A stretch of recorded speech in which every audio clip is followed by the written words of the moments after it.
Hey guys, what's going on? We are here at A Fisher Brewing Company in Salt Lake City, Utah. This is one of a couple different places I was told to come check out. So if you're thirsty, like I am, in this high altitude, dryness, yeah, we can use something to drink. So let's go inside and check it out.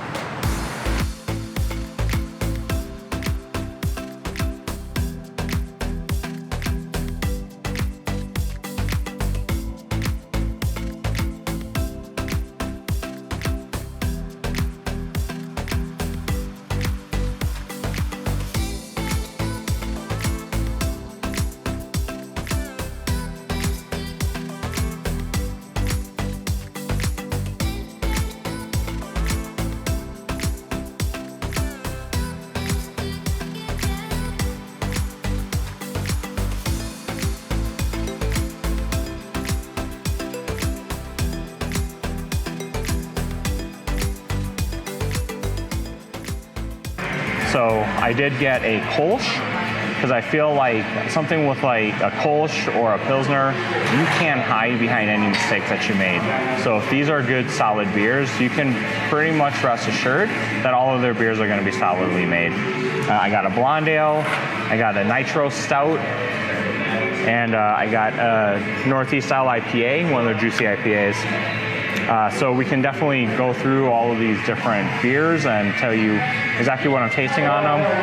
As you notice, a lot of times when I'm drinking my beers, I like to go from lightest to darkest. If it's a stout or a porter, I like that to get a little bit warmer. I don't like it cold right out of the tap because I feel like you get a lot of the different flavors out of that.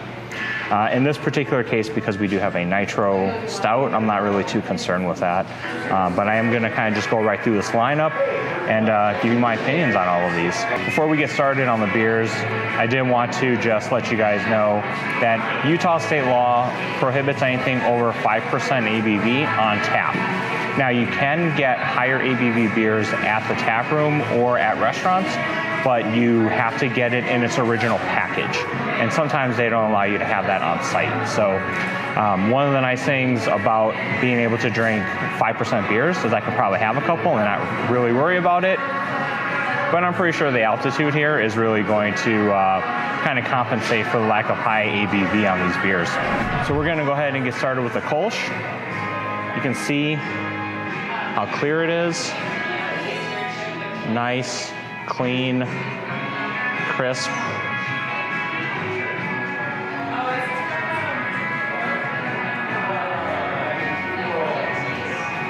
Yeah, oh, that's so good. I know a lot of times Kolsch, kind of people think of that as like a light beer or almost like an American light lager. Definitely get some grain notes in here, a little bit of sweetness. You get a little bit of the hop bitterness on the back end, but it's super refreshing. You know, in this heat here, if you were mowing the lawn, this would probably be the perfect beer to end with that. Cheers. All right, so next up is gonna be the blonde ale. So again, another lighter beer. You can see from a color perspective, it's a little bit lighter.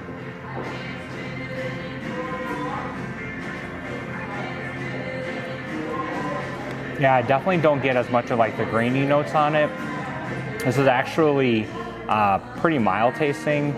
I would think like if people are just getting into beer or aren't sure if they like beer, this might be a good one to start with because it doesn't have that typical beer note that you would get. And when I say typical beer note, I'm looking at you, Miller High Life, or Bud Light, or whatever it is that you drink. You get a little bit of sweetness to it, but like I said, the flavors are going to be pretty mild, especially, you know, sub 4% beer or 5% beer.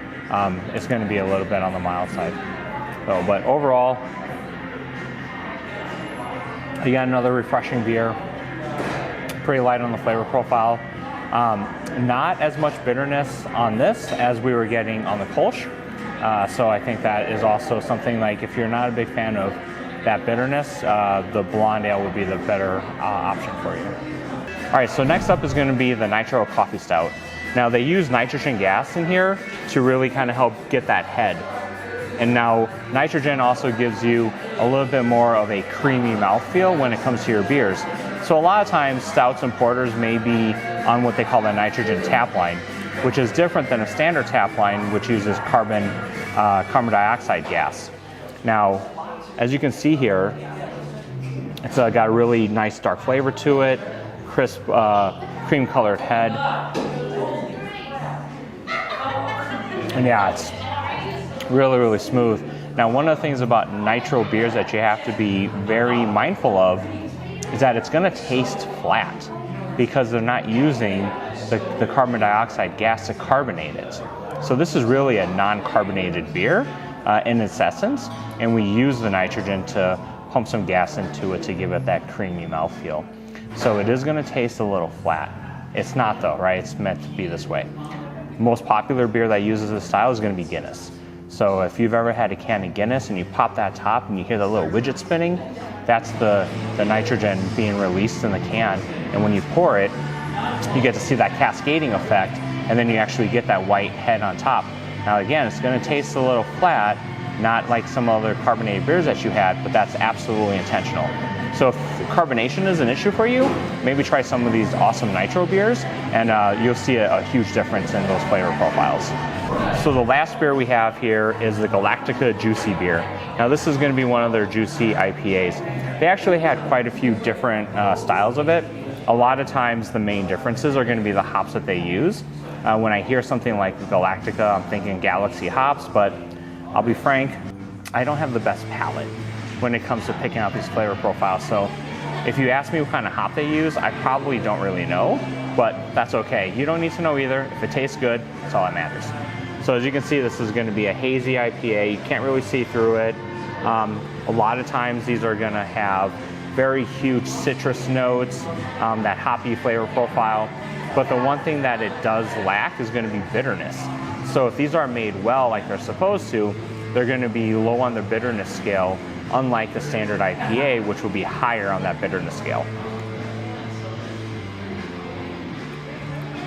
Yeah, and so with this particular beer, it's absolutely going to be tropical fruit flavor notes. So I'm getting more like a pineapple, maybe a little bit of a grapefruit from a citrus perspective, a little orange.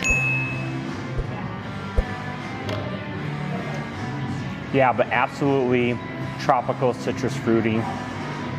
Little to no bitterness whatsoever. I get a little bitterness on the back end, but I think a couple more gulps of this thing, it's going to be gone pretty quickly. If I had to choose right now, I'm a hazy IPA fan. I have been for a long time, so that is going to be my favorite beer today.